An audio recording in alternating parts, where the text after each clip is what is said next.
और दूसरी खास बात थी कि इसमें अग्निरोधक साधनों का भी उपयोग किया गया था, जो कि उस समय एक नई चीज थी। बड़ी नफासत से घिसे स्लेटी पत्थरों से बना ये महल 3 मंजिलों वाली एक अद्भुत इमारत है। इसके ऊपर 5 मंजिला गोपुर है, जिसके गुंबज पर सुनहरा कवच जड़ा हुआ है। जमीन से लेकर शीर्ष पर स्थित स्वर्ण ध्वज तक इस गुंबज की ऊंचाई लगभग 145 फुट है। सामने ऊंचे ऊंचे स्तंभों पर सुंदर मेहराबें हैं। बीच की मेहराब के ऊपर अति सुंदर गजलक्ष्मी जी की मूर्ति है। निचली मंजिल पर पूर्व दिशा में एक भव्य गजद्वार है। बगल में यानी दक्षिण दिशा में सुंदर कल्याण मंडप है। निचली मंजिल पर है एक विशाल राज दरबार।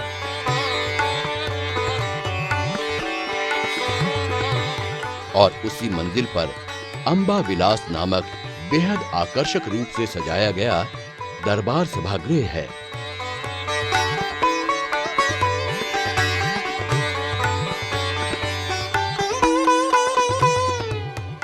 राजमहल के सामने विशाल मैदान और खूबसूरत बागीचे इसकी खूबसूरती में इजाफा करते हैं। इस महल में कुल 5 प्रवेश द्वार हैं, जिनका निर्माण इंडो सार्सेनिक शैली में किया गया है। जय मार्तंड पूर्वी दिशा में स्थित एक आश्चर्यजनक और विशाल दरवाजा है। इसकी मेहराब की चौड़ाई 60 फुट है। इस विशाल प्रवेश द्वार का इस्तेमाल खास तौर पर हाथी और घोड़ों के आने जाने के लिए किया जाता है। जयराम और बलराम द्वार उत्तरी दिशा में स्थित जयराम और बलराम नामक द्वारों का इस्तेमाल विजयदशमी के त्योहार में जुलूस के समय किया जाता है। ब्रह्मपुरी नामक दरवाजे का इस्तेमाल सिर्फ राजघराने के सदस्यों के द्वारा किया जाता है। करिकल्लू तोट्टी करिकल्लू तोट्टी नामक द्वार का इस्तेमाल विदेशी मेहमानों एवं राजदूतों के लिए किया जाता था।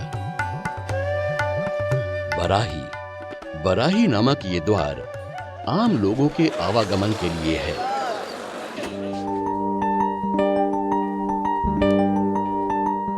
ये महल अपनी प्रकाश सज्जा के लिए विश्व प्रसिद्ध है।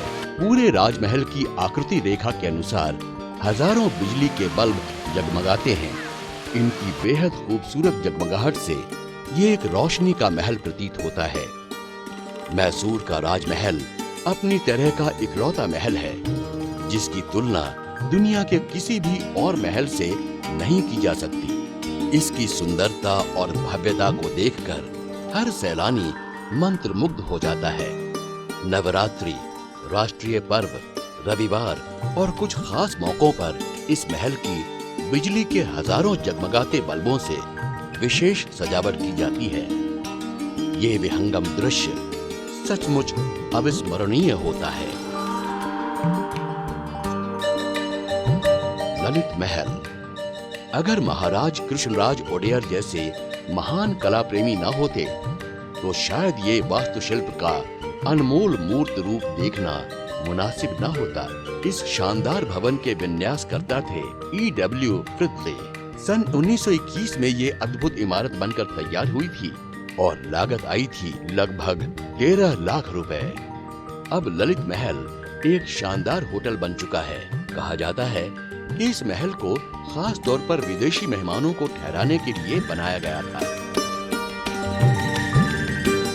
जगन मोहन महल मैसूर का एक और शानदार महल है। जगन मोहन महल सन 1861 में कृष्णराज ओडेयर तृतीय ने इसका निर्माण करवाया था। इस महल की संरचना पूरी तरह हिंदू शैली में है। अंबा विलास महल से 40 साल पहले इस महल का निर्माण किया गया था और सन 1900 में पहली बार युवराज कृष्णराज ओडेयर के विवाह समारोह के लिए इसका इस्तेमाल किया गया था। राजवंश का पुराना महल जब आग में जलकर भस्म हो गया था तो नए महल का निर्माण पूरा होने तक राजवंश के लोग इसी महल में रहते थे। इस महल के सामने बागीचे के निर्माण से इस महल की सुंदरता और भी बढ़ गई। कृष्णराज सागर। कृष्णराज सागर या कन्नमवाड़ी कट्टे कावेरी नदी पर बना एक बांध है जिसे कृष्णराज ओडेयर चतुर्थ ने बनवाया था। औपचारिक रूप से इस बांध को शुरू करने से पहले ये जगह कन्नमवाड़ी कट्टे के नाम से जानी जाती थी। इस बांध की बाईं ओर कन्नमवाड़ी नामक एक छोटा सा गांव बसा है, इसलिए इस बांध को कन्नमवाड़ी कट्टे कहा जाता था। पहली शताब्दी में करिकालजोला नामक तमिल राजा ने भारत में पहली बार तमिलनाडु में कल्लगै नामक बांध का निर्माण करवाया था। आधुनिक भारत में जब तकनीकी विकास होने लगा, तब पहली बार कर्नाटक राज्य की धरती पर 1911 में कृष्णराज ओडेयर चतुर्थ ने इस बांध के निर्माण के लिए हरी झंडी दिखा दी। उनके 4 दीवान सर एम विश्वेश्वरैया, सरदार एम लक्ष्मीकांत राज अरस, अलखियन राजकुमार बनर्जी और मिर्जा ए इस्माइल की निगरानी और देखरेख में लगभग 10,000 मजदूरों की लगातार अथक मेहनत के कारण सन 1931 में ये बांध बनकर पूरा हो गया। 1911 में बांध का निर्माण कार्य शुरू करने के लिए जब जमीन खोदी जा रही थी, तब मजदूरों को शिलान्यास का एक पत्थर मिला, जिसमें फारसी भाषा में लिखा था कि सन 1781 में टीपू सुल्तान ने भी उसी जगह पर एक 70 फुट का बांध बनाने की योजना बनाई थी। उस शिलान्यास के पत्थर को प्रवेश द्वार पर स्थापित किया गया है। संत फिलोमिना गिरजाघर। इस बात में कोई शक नहीं कि संत फिलोमिना चर्च भारत के सबसे शानदार आराधना स्थलों में से एक है। यह चर्च क्लासिकल परपेंडिकुलर गोथिक शैली में बनाया गया एक अनोखा चर्च है। इसकी नींव का पत्थर 28 अक्टूबर सन 1933 को महाराज कृष्णराज ओडेयर चतुर्थ द्वारा रखा गया था। इस चर्च का बाहरी आवरण बहुत सुंदर है। इसकी 2 गगनचुंबी मीनारें जमीन से 175 फुट ऊंची हैं। इसकी भीतरी दीवारों की डिजाइन बड़ी अनोखी है। सैकड़ों साल पहले रोम का राजा डियोक्लाइटस ग्रीस देश की अप्रतिम सुंदरी फिलोम को बेहद कष्ट देता था, मगर फिलोम अपना जीवन ईश्वर को समर्पित कर चुकी थी। इस चर्च से संबंधित इस तरह की कई कहानियां प्रचलित हैं। 18 कचहरी। इस जिला कार्यालय या 18 कचहरी की इमारत बहुत सुंदर है। ऊंचाई पर होने के कारण ये और भी सुंदर लगती है।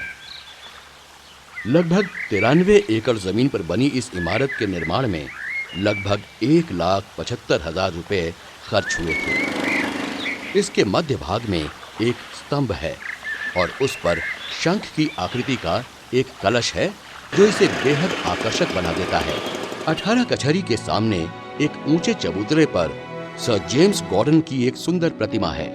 कहा जाता है कि महाराज कृष्णराज ओडेयर तृतीय के शासनकाल में अंग्रेज मैसूर की सत्ता अपने हाथों में लेना चाहते थे, मगर ये सर जेम्स गॉर्डन ही थे जिन्होंने अंग्रेजों को इस बात के लिए राजी किया कि मैसूर की सत्ता यदुवंश के राजा को वापस सौंपी जाए।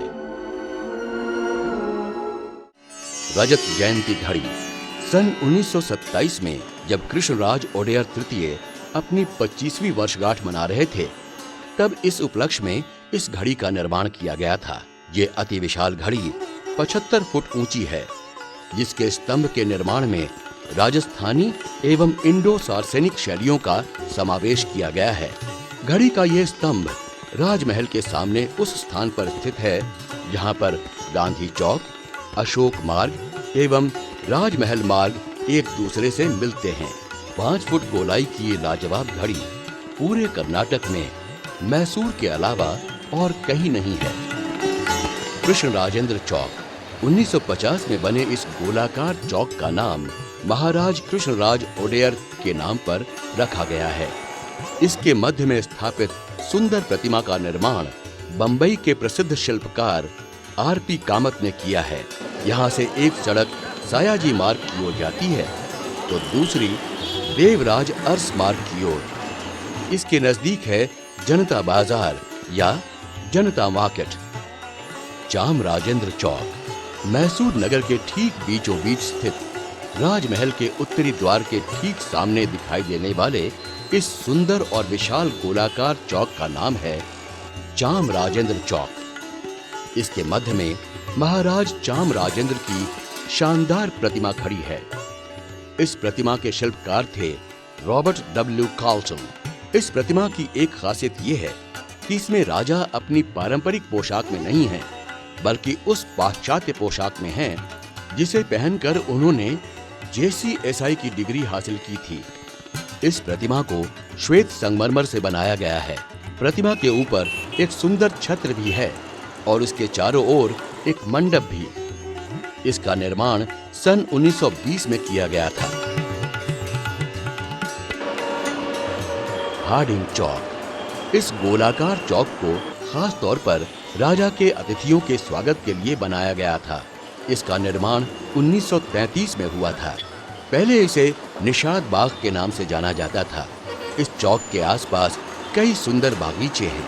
यह चौक 6 अलग अलग रास्तों का मिलन स्थल है, इसलिए लोग इसे आर गेट यानी 6 रास्तों वाला गेट भी कहते हैं। कृष्ण राजेंद्र अस्पताल। इस इमारत की खासियत यह है कि इसका निर्माण 2 बार हुआ। पहली बार 1876 में और दूसरी बार सन 1918 में। इस इमारत की शैली पूरी तरह रोमन है और ये मैसूर के सबसे प्राचीन इमारतों में से एक है। इस अस्पताल को महाराजा कृष्ण राजेंद्र ओडेयर ने आम लोगों की मदद के लिए बनवाया था और इसीलिए इसका नाम है कृष्ण राजेंद्र अस्पताल। इस इमारत के निर्माण में लगभग 6.5 लाख रुपए खर्च हुए थे। चेलुवांबा अस्पताल। इस इमारत का निर्माण सन 1938 में हुआ था। इसकी मेहराबें शास्त्रीय शैली में निर्मित हैं और इसकी बाईं और दाईं ओर छतरी नुमा गुंबज नजर आते हैं। गोलाकार खंभे समूची इमारत को मजबूती और भव्यता प्रदान करते हैं। मैसूर राज्य की तीसरी राजकुमारी चेलुवांबा ने इस इमारत को अपने जन्मदिन के अवसर पर आम जनता को समर्पित किया था और आज यहाँ पर एक अस्पताल है। राजकुमारी कृष्णा जम्मण्णी तपेदिक अस्पताल। इस अस्पताल के निर्माण के पीछे एक दुख भरी कहानी छिपी है। महाराज कृष्णराज ओडेयर की बड़ी बहन राजकुमारी कृष्णा जम्मण्णी का जन्म 8 जून 1883 में हुआ था। 20 अप्रैल 1896 को उनकी शादी हुई थी। उनके 8 साल के वैवाहिक जीवन में उन्हें एक पुत्र और 3 बेटियां हुईं। महारानी वाणी विलास सन्निधान अपनी बेटी कृष्णा जम्मण्णी से बेहद प्यार करती थी। छोटे भाई कृष्णराज ओडेयर चतुर्थ को भी अपनी बहन से बहुत प्रेम था, परंतु बदकिस्मती से 22 नवंबर 1904 को सिर्फ 21 साल की अल्पायु में कृष्णा जम्मण्णी तपेदिक के कारण चल बसी। पर इस दुख भरी कहानी का यही अंत नहीं हुआ। महाराज और महारानी की तीनों बेटियां एक के बाद एक तपेदिक का शिकार होती चली गईं और संसार को हमेशा के लिए छोड़ चली। उस जमाने में तपेदिक का कोई इलाज नहीं था। महारानी वाणी विलास सन्निधान और महाराज कृष्णराज ओडेयर चतुर्थ के लिए इस गहरे सदमे से उबरना नामुमकिन था। एक बात उनके दिल में घर कर गई कि जब वे राजा होकर अपनी बेटियों को तपेदिक से नहीं बचा पाए तो आम जनता का इस बीमारी में क्या हाल होता होगा। इसलिए सन 1918 के अप्रैल महीने में महारानी ने इस तपेदिक अस्पताल के निर्माण कार्य का शिलान्यास किया। 18 नवंबर 1921 से इस अस्पताल ने मरीजों की सेवा करना आरंभ कर दिया। आज भी हजारों मरीज यहाँ मुफ्त चिकित्सा का लाभ उठाकर सेहतमंद होकर घर वापस लौटते समय महारानी को याद कर उनके प्रति कृतज्ञता अर्पित करते हैं। मैसूर विश्वविद्यालय। विद्या के इस विशाल मंदिर में प्रवेश करते ही विद्या की देवी मां सरस्वती की सुंदर तस्वीर के दर्शन होते हैं। मैसूर विश्वविद्यालय भवन का निर्माण पूरी तरह से यूरोपीय शैली में किया गया है आज भी ये इमारत अपनी भव्यता के साथ शान से खड़ा है। इसके सामने खुला घास का हरा भरा मैदान इस इमारत की सुंदरता में चार चांद लगा देता है। महाराजा कॉलेज 29 नवंबर सन 1889 को अंग्रेज राजकुमार हॉलबर्ट जब मैसूर आए तब उन्होंने इस इमारत की नींव रखी थी। कहा जाता है कि इस एक मंजिला इमारत को एक कॉलेज के रूप में बनवाया गया था, युवराज कॉलेज। महाराजा कॉलेज के ठीक बगल में है युवराज कॉलेज नामक एक और कॉलेज। इसका उद्घाटन 8 अगस्त 1977 को उस समय के मैसूर विश्वविद्यालय के उपकुलपति राजेंद्र नाथ शील ने किया था। महारानी विज्ञान कॉलेज, इस कॉलेज की स्थापना सन 1881 में हुई थी। इसका असली नाम है महारानी वाणी विलास सन्निधान। ये इमारत पूरी तरह से यूरोपियन शैली में बनी है। चाम राजेंद्र तकनीकी प्रशिक्षण संस्थान, अंग्रेज राजकुमार हॉलबर्ट ने इस इमारत की नींव सन 1906 में रखी थी और इसका निर्माण कार्य सन 1913 में पूरा हुआ था। उस समय इस इमारत के निर्माण का खर्चा हुआ था लगभग 2.5 लाख रुपए। इस संस्थान को महाराज चाम राजेंद्र ओडेयर के नाम से समर्पित किया गया है। आज भी इस संस्थान का नाम उन्हीं के नाम से जुड़ा हुआ है। यहाँ सिद्धस्थ शिक्षकों द्वारा चित्रकला एवं अलग अलग तरह की कलाओं का प्रशिक्षण दिया जाता है। सीता विलास धर्मशाला, लगभग 1842 के आसपास कृष्णराज ओडेयर तृतीय ने इस इमारत की स्थापना की थी। देश विदेश से मैसूर आने वाले संगीतकार, कलाकार, कुश्ती के पहलवान जैसे कई तरह के मेहमान इसी में रहा करते थे। इसे चामराज मार्ग के बगल में ही बनवाया गया है। चिड़ियाघर, सन 1892 में महाराज चामराजेंद्र ओडेयर ने इस चिड़ियाघर की शुरुआत की थी। इस चिड़ियाघर में दाखिल होने वाले सबसे पहले जानवर थे ज़ीब्रा और बेबून। इन्हें बंबई के फ्रैंक ब्राउन सर्कस से खरीदा गया था। उसके बाद यहाँ 2 शेर और कुछ अलग अलग प्रजाति की चिड़ियों को भी लाया गया। यहाँ के ज्यादातर जानवरों और चिड़ियों को खरीदा गया है। कुछ जानवर उपहार स्वरूप भी मिले हैं। इनके अलावा कुछ जानवरों को मैसूर के इर्द गिर्द जंगलों से पकड़ कर लाया गया है। ये चिड़ियाघर सन 1906 से लेकर 1927 की अवधि के दौरान लगभग 100 एकड़ जमीन पर बसा था।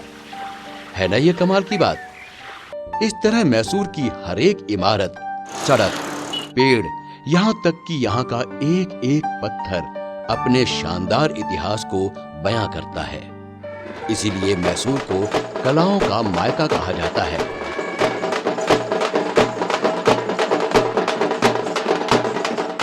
दशहरा महोत्सव मैसूर के राजा महाराजाओं के जमाने से ही अस्तित्व में है।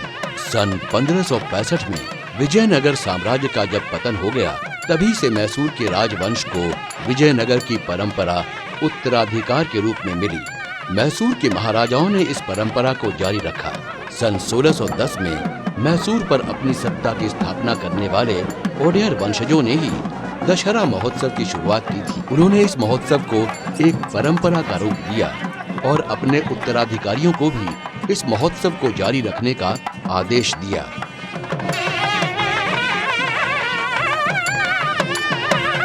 कृष्णराज ओडेयर चतुर्थ के जमाने से पहले दशहरा महोत्सव भव्य तौर से नहीं मनाया जाता था। ये त्योहार केवल मैसूर के किले के अंदर मनाया जाता था, इसलिए वो सिर्फ वहाँ के लोगों तक ही सीमित था। फिर भी वहाँ के लोगों को राजमहल में होने वाली विशेष पूजा पाठों में भाग लेने की अनुमति नहीं थी। ये विशेष पूजा आज भी की जाती है। अश्वयुज शुद्ध प्रथमी के दिन से लेकर दशमी तक चलने वाले इस उत्सव की शुरुआत होती है अंबा विलास थोट्टी में पहले दिन माता चामुंडेश्वरी की महापूजा के साथ।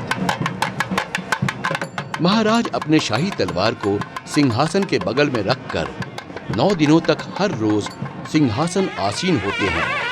पहले दिन कंकड़ा भरण से लेकर 10वें दिन यानी विजयदशमी तक ये उत्सव मनाया जाता है। नवरात्र के 7वें दिन रजत यानी चांदी के मंडप में माता सरस्वती की पूजा, 8वें दिन दुर्गा अष्टमी, 9वें दिन महानवमी की पूजा होती है। उसी दिन महाराज के 32 अस्त्र शस्त्रों को राजमहल के परिसर में स्थित सोमेश्वर मंदिर के तालाब तक जुलूस में ले जाया जाता है।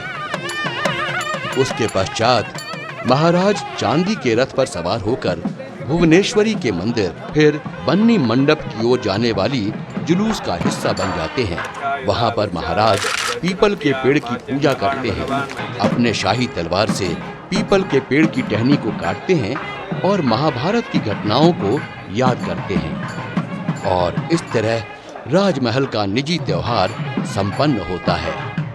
इस निजी महोत्सव को देखने की अनुमति आम लोगों को नहीं दी जाती थी।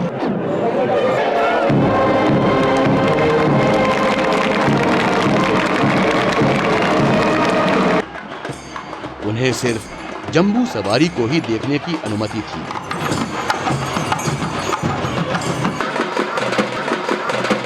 जंबू सवारी एक शानदार प्रथा है। महाराज हाथी के ऊपर सजाए गए हौदे में बैठकर अपनी सेना, अपने हाथी और घोड़ों के साथ कई वाद्यों के निनाद के बीच सवारी पर निकलते हैं।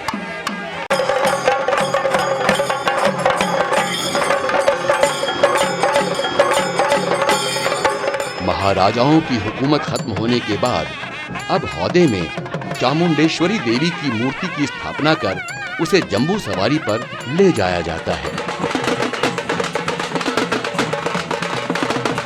राजमहल से लगभग 7 किलोमीटर की दूरी पर स्थित बन्नी मंडप तक की सवारी के लिए जब ये हौदा निकलता है तो अलग अलग तरह की झांकियां, वाद्यों की आवाज के बीच रंग बिरंगी चीजों से अलंकृत हाथी के ऊपर लगभग 800 किलो के हौदे में चामुंडेश्वरी देवी की मूर्ति को बिठाकर जुलूस निकाला जाता है।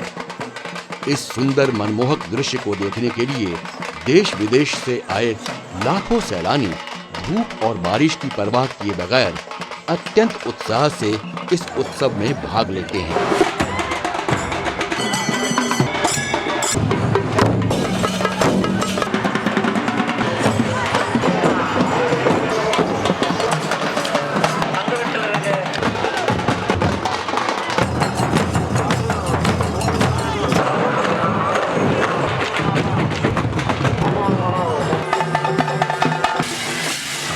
टेलीविजन के माध्यम से दुनिया भर के लोग इन दृश्यों को देखकर प्रसन्न होते हैं। राजमहल के किले में निजी तौर पर जिस दशहरा महोत्सव का आयोजन किया जाता था, अब वो इतना बड़ा महोत्सव बन गया है कि आम जनता भी इसमें खुले दिल से हिस्सा लेती है।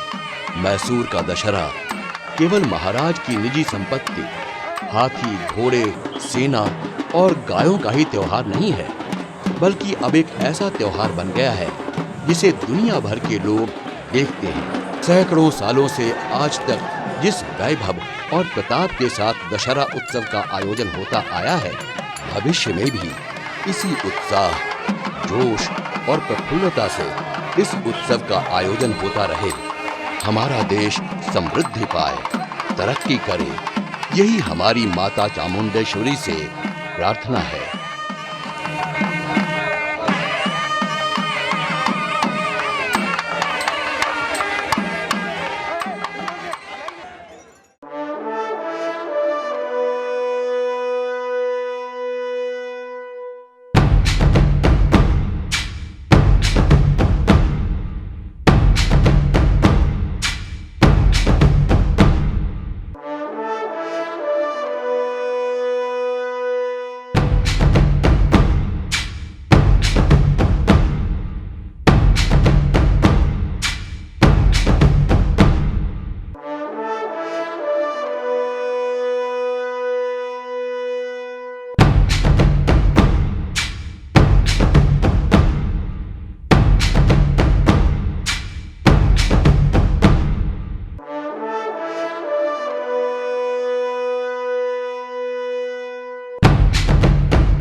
Mysore, a glorious city which has earned a special mention on the pages of Indian history. A grand city which has got the sobriquet of the capital city of art, literature and culture in India. The all-conquering Mysore kingdom now is called the Mysore city.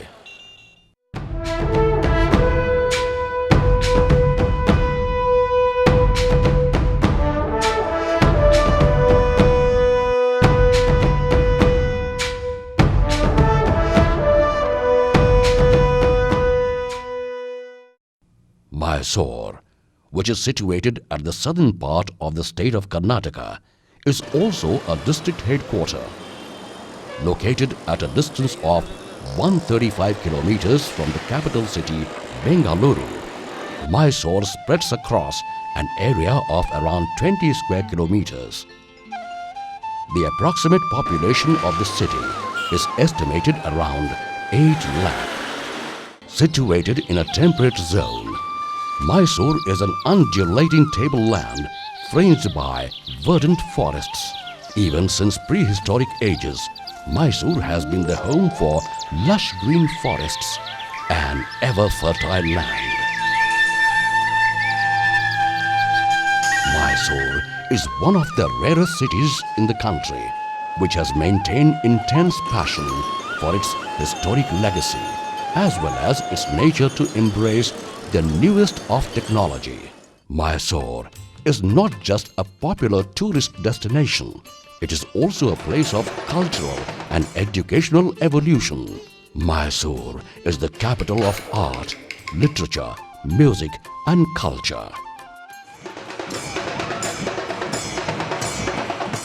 The entire world is in love with Mysore Mallige, that is jasmine, Mysore Resham, that is silk, and the famous Mysore Dashera festival. Thousands of enthusiastic tourists flock the cultural city of Mysore every day. This royal city, with its past glory, never ceases to amaze the tourists. Mysore is probably the one and only city in India to have struck a balance between its traditional values and the state-of-the-art technology. Since Mysore is the center of old and glorious palaces, lush green gardens, trees full of life, silk and sandalwood at one end, and the epicenter of huge industry, information technology and global trade, all efforts are being taken to get Mysore recognized as the global city of traditions. This is our humble effort to collect information about the glorious monuments, temples, warriors and the kings who ruled this magnificent city of Mysore, and present the facts and figures in the form of a documentary to our esteemed viewers across the globe.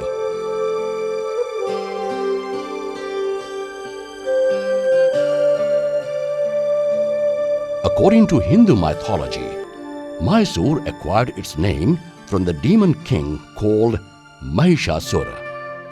The original name of the city was Mahishuru, or Mahisha's abode. Mysore is the anglicized version of Mahishuru. Chamundi Hill. Chamundi Hill is a breathtaking beauty which provides a natural charisma to the enrapturing city of Mysore. Chamundi Hill is situated like a backdrop to the city of Mysore and provides a panoramic view of the city. Since it looks similar when watched from all the 8 directions, this hill is called the Ashtamukhi Hill too. According to the scientists who have conducted extensive research, Chamundi Hill is largely made up of 700 million years old granite. According to the experts, Chamundi Hill is a home of 450 species of flowering plants, 180 different kinds of birds, 70 kinds of reptiles, 60 types of butterflies, porcupines, and cheetahs are also among other animals. The Chamundi Hill is situated at a height of 3,489 feet from the sea level, and it has got 1,000 steps. It is said that these steps were constructed by the senior Devaraja Odair in 1667. This is the famous monolithic statue of Nandi, the vehicle of Lord Shiva, situated at the Chamundi Hill. We can see this statue while climbing the hill. It is said that this statue was built again by the senior Devaraja Odair in the year 1667. Mahabaleshwar Temple. This is the sacred Mahabaleshwar Temple located at the top of Chamundi Hill. This temple is said to be more than 1,000 years old. It is also said that a king from the Ganga dynasty built this temple. According to an inscription dated 950 AD, this place was known as Mahabaladri or Mobbela Tirtha. Some of the rock inscriptions mention that the king of Hoysala dynasty, the great Vishnuvardhan, had donated huge sums of money in 1128 AD, and so did the kings of Vijayanagara dynasty in the year 1620 AD. It is also known that the Krishnaraja Odair III had rebuilt the entire temple in 1855. The place which you are seeing now is the divine abode of Sri Chamundeshwari Devi, the family goddess of the royal family of Mysore.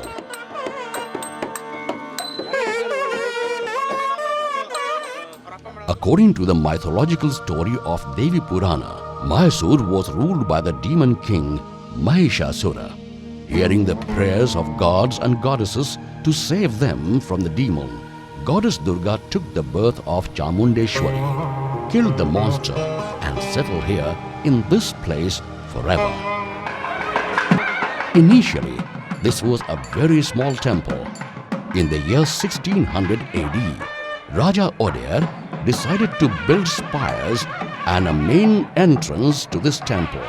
In the year 1600 AD, Raja Odair decided to build spires and a main entrance to this temple. But due to some unforeseen reasons, that was not to be. But in the year 1827, Krishnaraja Odair III fulfilled the great ambition of Raja Odair. He built 7-storied spires in completely Dravidian style and installed a golden pinnacle and performed the Kumbhavishekam. The very elegant entrance door creates a wonderful aura to the gorgeous temple. Krishnaraja Odair III always believed that his existence was incomplete without goddess Chamundeshwari. That's why he had dedicated his entire life to the development of the temple of his beloved goddess.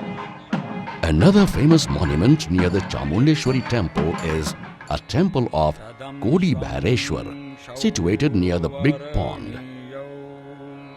There's a close relationship between this temple and the foundation of the Odair dynasty of Mysore.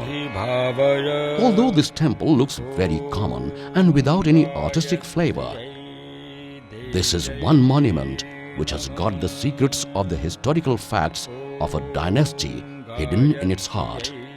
The biggest historical truth about this temple is that the Yadu dynasty, which ruled over Mysore for more than 6 centuries, had its dawn.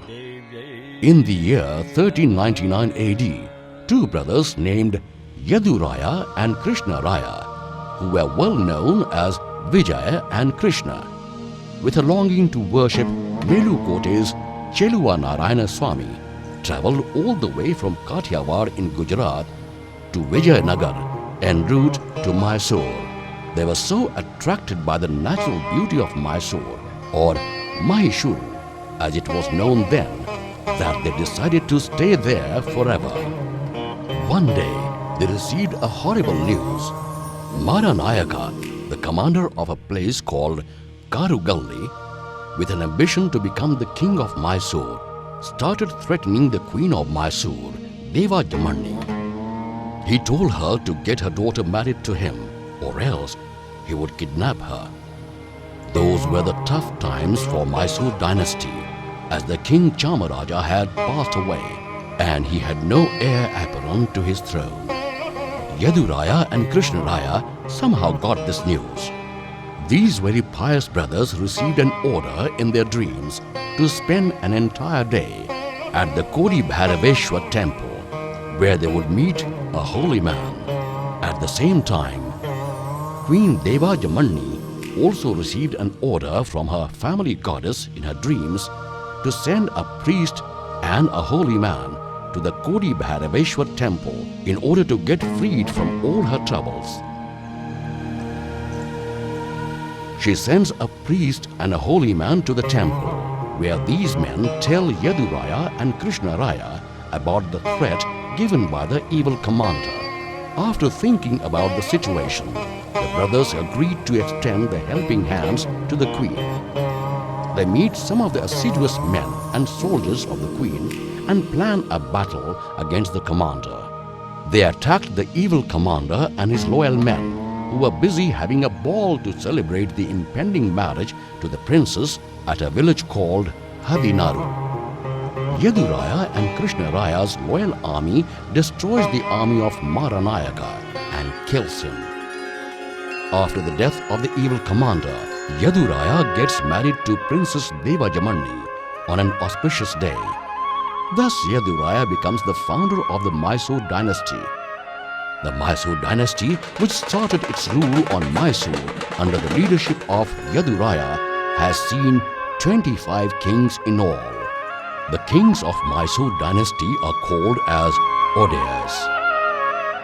Until 1578 AD, when Raja Odayar came to the forefront of the regime of Mysore, it was just another small feudatory state under the Vijayanagar kingdom.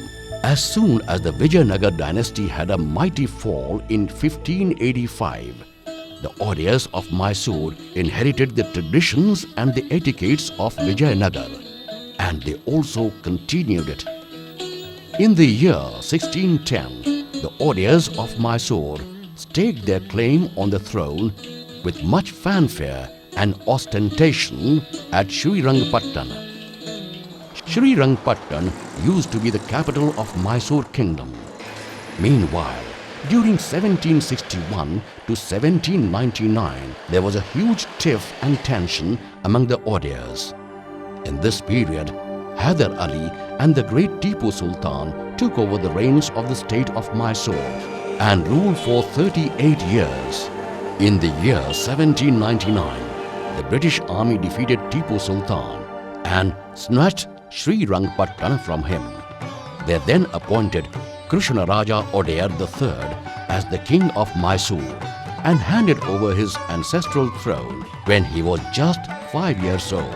But there were no grand mansions where the coronation ceremony to the new king could be held. Because in the year 1793, Tipu Sultan had demolished all the old and dilapidated structures in Mysore, including the palace, in order to build a new city called Nazarbad. Hence, the coronation ceremony was arranged and took place at Nazarbad under a pandal. There did exist a wooden palace in Mysore, which was renovated by Krishnaraja Odayar III in 1799 after he took over the reins of Mysore. But since the renovation work was conducted in just 2 years, and that too in a hurry, the palace again became weak and dilapidated pretty soon. And to top it, during the wedding ceremony of Princess Jayalakshmi in 1897, most parts of the wooden palace were burnt down in an accident. But we are lucky enough to have a photograph of the old palace, which was taken by a man called John Birdwood. Birdwood was a cavalier in the Mysore army.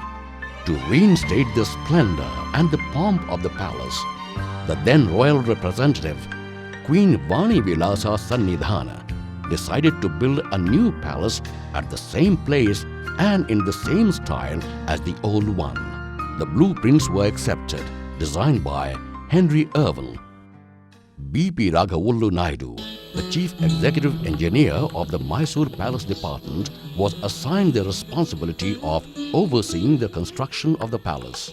Engineer Naidu did extensive research on the required architectural design in places like Calcutta, Delhi and Madras. Naidu's genius, his skill coupled with the hard work of the laborers, resulted in the construction of the never-before-seen monument. The dedicated toil of 35 long years put in by the laborers bore the sweetest of fruits, and in the year 1912, the new palace was up and ready. It is estimated that a whopping amount of rupees 41,47,913 were spent on this mega project. Two very unique things could be noticed in the creation of this palace. First of all, most of the construction materials used in this building were locally manufactured, and the adaptation of firefighting devices in the new construction was extraordinary. The main building was built with the heavy ash-colored granites and has 3 floors. One can see the 5-storied spire above the building. This spire is covered with golden tegument. From ground level to the zenith, where Golden Flag is situated, the total height of this spire is 145 feet. On the frontal side, one can see 7 huge arches. And behind the central arch, there are 2 more, but smaller arches, which are held together by huge pillars. On the central arches, one can see the sculpture of goddess Gajalakshmi. On the ground floor, at the eastern side, there's a huge elephant door. This time on the land of Karnataka in the year 1911. Under the able guidance of the then Divans, Sir M. Vishweshwaraya, Sardar M. Kantharaj Ars, Alkien Rajkumar Banerjee and Mirza M. Ismail, and with the untiring dedicated work of over 10,000 workers, the building of this dam was completed in 1931. A stone plaque was unearthed in 1911 during the construction of the dam. It was written in Persian language on the block that Tipu Sultan had planned to build a dam over the place as back as in 1781. This plaque now is installed at the entrance door. Saint Philomena's Church. There can be no doubt that Saint Philomena's Church is one of the most revered places of worship in India. It was constructed in classical perpendicular Gothic style and was inaugurated by the King Krishnaraj Odeya III on 28 October 1933. The outer part of this church is spectacular. The huge twin spires of the church are a whopping 175 feet in height. The part containing the altar and the choir is crossing. According to the legend, the Roman emperor called Diocletian used to harass the most beautiful lady in Greece called Phalome, who always maintained that her life was dedicated to the service of God. There are many such legends about this spectacular structure. Athara Kachari or District Offices. This district office or Athara Kachari, as it is known, is a very beautiful construction. This building is situated at a very high level and hence it looks very attractive. This building was built on an empty plot of land of about 93 acres, and the huge amount spent on the construction of this building is estimated to be 1,75,000 rupees. There's a huge spire in the central part and a conch-shaped urn on the top of the spire. We can see a beautiful statue of Sir James Gordon on the dais in front of the Athara Kachari. During the rule of Krishnaraja Odeya III, it is said that the British rulers tried to get a hold on the empire of Mysore, but it was Sir James Gordon who persuaded the British Empire to hand over the reins of Mysore back to the kings of Yadu lineage. Silver Jubilee Clock. This clock was built in the year 1927 when the King Krishnaraja Odia IV was celebrating his 25th birthday. This superlative work of art stands at 75 feet with a square spire built in a mixture of Rajasthani design and Indo-Saracenic style of construction. This tower stands in front of the palace and it joins the Gandhi Square, Ashoka Road and the Palace Road. Most probably, this is one of its kind clock that won't be seen anywhere in the country. Krishna Rajendra Circle. This circle, built in the year 1950, was christened after King Krishnaraj Odia. The wonderful statue here was built by the well-known sculptor of Mumbai, R.P. Kamath. This circle joins Sayaji Rao Road from one side and Devraj Road from the other. We can see the Janata Bazaar or Janata Market around the circle. Chamarajendra Circle. This beautiful and grand circle, situated in front of the northern door of the palace in the central part of Mysore, is called the Chamarajendra Circle. This statue was built by a sculptor called Robert W. Carlson. The Odia king, who can be seen in the form of this statue, is surprisingly not wearing the traditional attire, but he is wearing the chaima he wore during the function of receiving his JCSI degree. This statue was built with memorial rocks and a pandal built around the statue with a classical umbrella hovering above it. This circle was built in 1920. Harding Circle. This circle was built primarily to welcome the royal representatives and missionaries. This circle was constructed in 1933. This circle was previously called as Nishad Bagh. There are many gardens around this circle. Since this circle joins 6 different roads, the local people call this as R Gate. Krishna Rajendra Hospital. This is a very unique hospital which was built twice.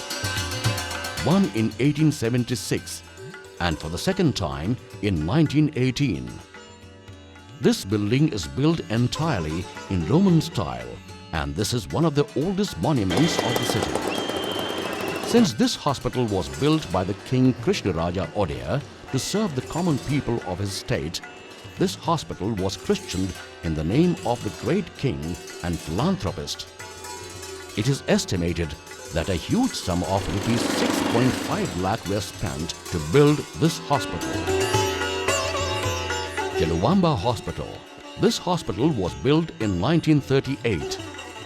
One can see beautiful classical arches in the building as well as an umbrella-like minaret, each at the left and right side of the building. Many circular pillars give strength and add to the beauty of this building. This building was donated to the common people by the Princess Cheluvamba of the Royal Mysore lineage. Since then, the building is being used as a hospital. Princess Krishna Jamanni Tuberculosis Hospital. There is a sad story behind the inception of this hospital. The second elder sister of the King Krishnaraja Odia IV, Princess Krishna Jamanni, was born on 8th June 1883. On 20th April 1896, she got married. In the 8 years of marital life, she gave birth to a son and 3 daughters. Princess Krishna Jamanni was the favorite daughter of her mother, the Queen Vani Vilasa Sannidhana. Even the princess's younger brother, Krishnaraja Odia I, loved his sister immensely. Unfortunately, Krishna Jamanni passed away on 22nd November 1904 at a tender age of 21 because of tuberculosis. But the tragedy didn't end there. All of Krishna Jamanni